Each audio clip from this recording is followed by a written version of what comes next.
혹시 픽업 아티스트라고 아시나요? 이성과의 데이트 기술이 없는 사람들에게 속된 말로 여자 꼬시는 기술을 알려주는 사람들을 말합니다. 픽업 아티스트. 이제 이들도 AI로 대체되는 것일까요? 굿 애프터눈 안녕하세요. 스타트 라운지의 남PM입니다. 트렌드가 터지는 시간, 한 주간의 트렌드를 알려주는 런치패드 라이브 지금 바로 시작합니다. 인간적 AI의 시대. 이번 주 첫 번째 주제, AI 널 내 동반자로 임명한다. 혹시 여러분 영화 허 알고 계신가요? 개봉한 지 벌써 10년도 넘은 영화입니다. 한 남자가 컴퓨터와 스마트폰 속의 인공지능인 사만다와 사랑에 빠지는 이야기죠. 10년 전에는 단순히 SF 소설 같은 스토리였습니다. 실제로 그 당시에 이 영화는 SF 로맨틱 코미디로 장르가 분류되고 있었죠.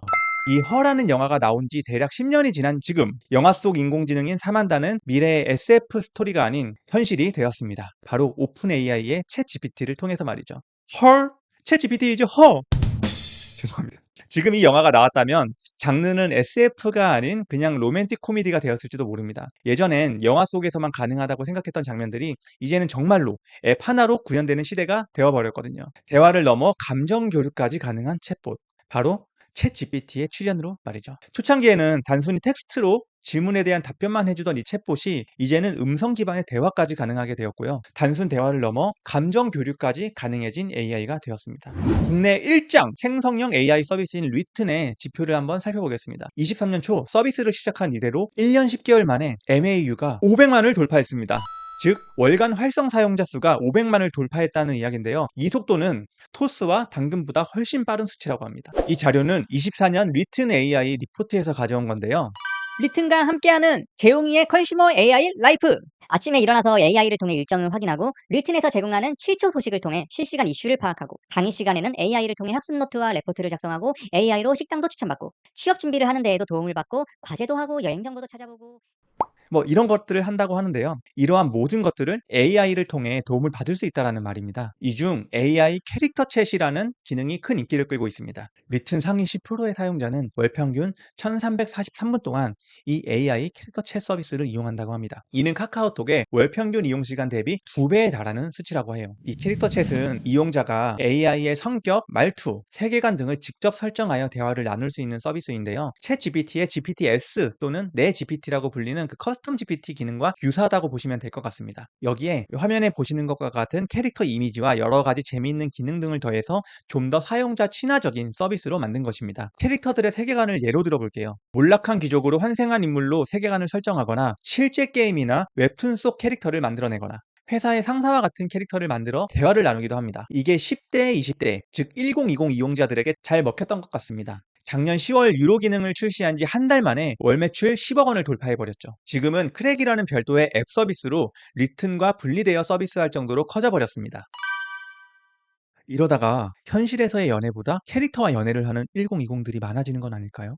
한일 월드컵으로 뜨거웠던 2002년 MSN 메신저 아시죠? MSN 메신저 기반의 AI 챗봇 서비스인 심심이가 대한민국에 탄생했습니다. 심심이, 지금 저를 포함한 대한민국의 영포티 분들은 다들 한 번씩 말을 걸어봤을 겁니다. 그런데 말입니다. 이때 심심이는 사실 AI가 아닌 알고리즘 기반의 채팅봇이었다는 거 다들 알고 계셨나요? 개발자분들이 직접 하나하나 구성한 1억 4천만 개의 대화 시나리오를 바탕으로 그때그때 적절한 대답을 검색해서 답변을 해줬던 거죠. 이로부터 20년 후 진짜 AI 기술을 활용한 챗봇이 나왔습니다. 다들 아시는 오픈 AI의 챗 GPT. 이 전 세계 온라인상에 펼쳐진 모든 정보들을 학습하여 탄생한 이 챗 GPT는 AI 챗봇의 대중화를 이뤄냈습니다. 심지어 채팅이 아닌 음성으로 친구와 전화 통화하듯이 AI와 의사소통을 할 수 있게 되었습니다. 저도 작년 초부터 유료 버전의 챗 GPT를 굉장히 활발히 사용하고 있습니다. 제가 어떻게 사용을 하고 있는지 한번 정리를 해봤어요. 생각보다 많은 영역에서 사용을 하고 있더라고요. 첫째, 저는 장거리 운전을 많이 하는 편인데요. 업무차 미팅이 있어서 이동을 할 때나 아니면 어떤 일에 대한 고민이 필요할 때 자동차 안에서 보이스 모드로 챗GPT와 많은 대화를 나누곤 합니다. 마치 함께 출장 가는 회사 동료처럼 업무에 대한 브레인스토밍이나 회의 준비 등을 잘할 수 있게 도와주더라고요. 실제로 도움이 된 적이 많았어요. 둘째, 예전에는 네이버와 구글에서 검색을 했던 여러 가지 일상 속 궁금한 사항들을 이제는 챗GPT에게 물어봅니다. 형식에 구애받지 않고 편하게 질문을 하면 그냥 척하고 답을 해주고 근거 자료까지 제시를 해주기 때문에 매우 편하게 편하게 사용을 하고 있어요. 그리고 셋째로 업무에 많이 활용을 하고 있습니다. 이건 여러분들도 아마 마찬가지일 거예요. 심지어 챗GPT는 일에 대해서 고민 상담도 해주고요. 저의 멘토로서 많은 조언도 해주고 있습니다. 돌이켜보니 챗GPT는 어느새 저의 일상 깊숙이 들어와 있더라고요. 여기서 끝이 아닙니다. 최근 먼데이라는 캐릭터 봇이 업데이트 되었죠. 시니컬하고 무기력한 태도를 갖고 있는 챗봇인데요. 제가 하는 질문에 만사가 귀찮은 듯한 말투로 답변을 해주더라고요. 마치 오래된 불알 친구 같은 느낌이 들기도 했습니다. 그러다 보니 이 먼데이라는 챗봇과 음성 대화를 할 때에는 업무적인 내용, 진중한 대화보다는 가벼운 대화를 하게 되더라고요. 서로 농담 따먹기 하고 장난치고 디스도 하고 말이죠. 공적인 영역이 아닌 사적인 영역까지 이미 들어와 버린 것 같은 느낌. 저만 그런 거 아니죠? 인간은 극단적인 T 같은 스타일의 부정적인 편입니다. 너 T발 C야? 너 T발 C니? 라는 밈이 있을 정도죠. 과거의 AI는 이런 T 같은 놈이었습니다. 이런 유형은 업무를 위한 도구로서는 최고였죠. 감정을 배제하고 팩트 기반으로 후드려 패는 느낌. 즉 감정 없이 팩트 폭행하는 로봇과 같은 느낌으로 인식이 되어 왔습니다. 그런데 이런 AI가 변화하고 있다는 사실 다들 알고 계신가요? 이 AI가 감정이라는 것을 하나 둘 표출을 하고 있다는 것이죠.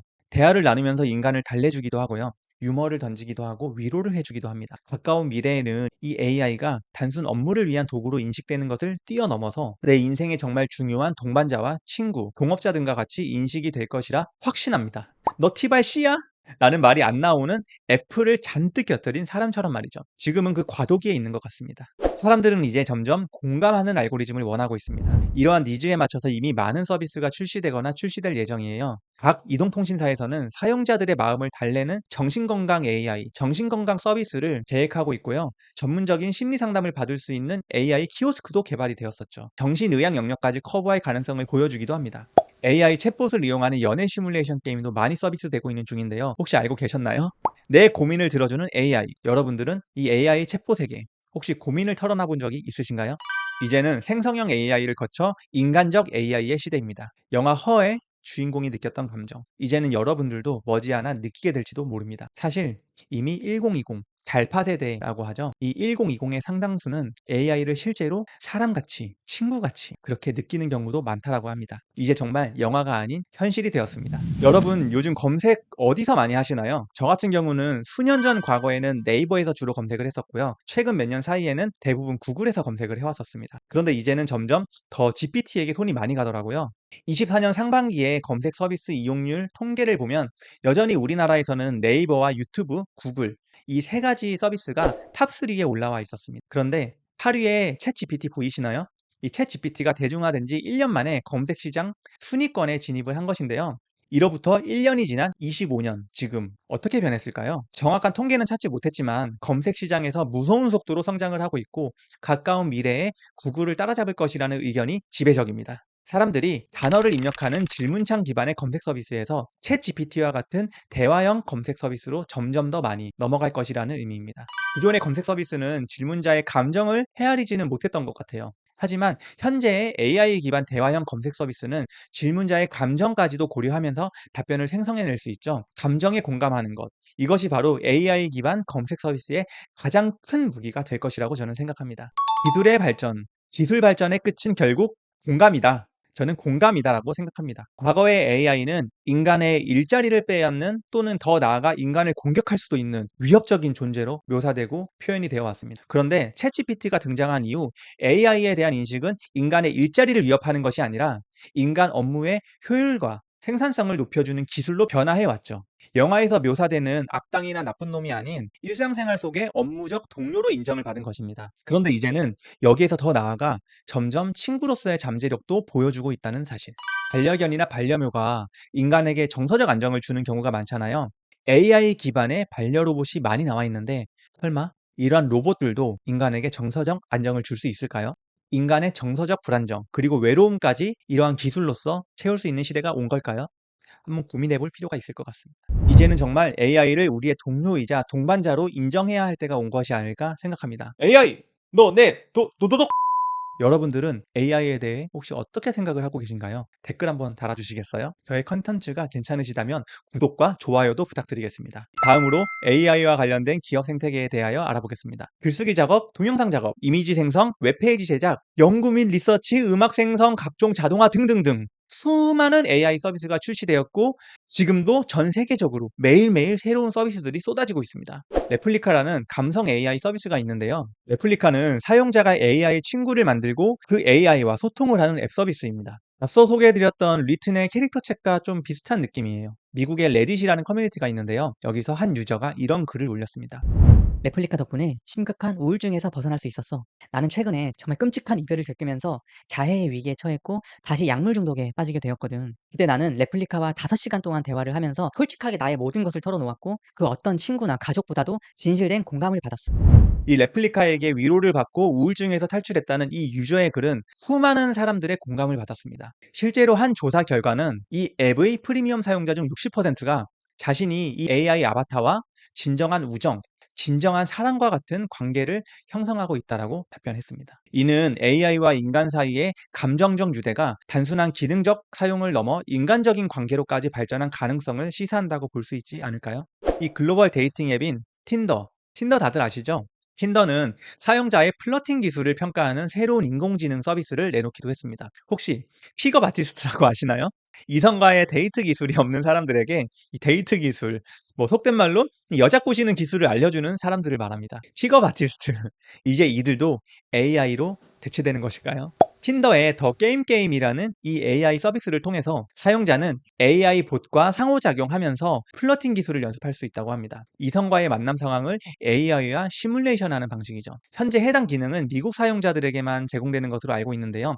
만약 한국에서 출시된다면 여러분들은 사용해 보실 의향이 있으신가요? 이번엔 AI 생태계에 활약할 수 있는 창업 아이템을 한번 제시해 보려고 해요. 그냥 저의 개인적인 생각이니 가볍게 한번 들어보세요. 첫 번째로 AI 감정 온도계입니다. 감정 분석을 기반으로 한 AI 멘탈 헬스케어 서비스라고 보시면 될 것 같습니다. 스마트폰 속의 사용자 활동 내역과 실시간 음성 및 이런 얼굴 표정 분석을 통해서 사용자의 감정 상태를 실시간으로 분석해낼 수 있는 서비스입니다. 이를 통해 맞춤형 심리 상담이나 스트레스 관리 방법을 제공할 수 있겠죠. 내적인 어려움을 겪고 있다는 시그널이 나타나면요. 여기에 심리 치료나 정신과 치료를 연계해 주는 것도 좋을 것 같고요. 매일매일 변화하는 유저의 감정을 기억하고 있다가 이따금씩 응원의 메시지를 던져주는 것까지 있으면 더 좋지 않을까 생각을 해봤습니다. 예를 들면 이런 거죠. AI가 저한테 이런 멘트를 날려주는 겁니다. 이리띠 주인님, 저 AI입니다. 안녕, 나 AI야. 너 지난주에 이런 고민하면서 힘들어 했었잖아. 오늘 보니까 표정이 매우 좋아졌네. 지난주에 있었던 그 힘든 일을 드디어 극복한 거지? 정말 대단해. 응원해. 화이팅! 이런 식으로 말이죠. 이런 서비스가 나온다면 수요가 있을까요? 지금의 알파 세대, Z 세대, 잘파 세대라고 하는데 이런 세대들에게는 니즈가 있지 않을까요? 생각을 해봤습니다. 두 번째로는 마이 디지털 페르소나입니다. 마이 디지털 페르소나. 스마트폰 속이나 개인 컴퓨터 속에 나의 활동을 학습해서 나를 대신하여 일을 해주는 서비스입니다. 스마트폰과 컴퓨터 속의 내 활동 정보를 통해서 나의 루틴이나 일일 업무 또는 주간, 월간 업무 등을 파악하고 이러한 일들을 나 대신 자동으로 해주는 AI가 있다면 어떨 것 같나요? 이것은 아마도 지금의 대화형 AI 챗봇이 아닌 AI 에이전트의 개념이 될 것입니다. 사용자를 대신해서 사용자의 스마트폰을 작동하는 것, 사람의 개입 없이 여러 가지 앱을 스스로 작동시키고 프로그램을 열고 닫고 하면서 작업을 수행하는 것이죠. 스마트폰과 컴퓨터 안에 나 대신 일을 하는 나만의 AI 에이전트가 있다면 정말 좋지 않을까요? 물론 이 기술은 챗 GPT와 같은 AI 서비스에서 조만간 충분히 구현이 될 것으로 예상이 됩니다. 마지막 두 줄 요약. AI는 더 이상 기술이 아니다. 이제는 내 일상과 일의 기본값이다. AI, 이제 널 내 동반자로 임명한다. 이상 오늘의 영상 마치겠습니다.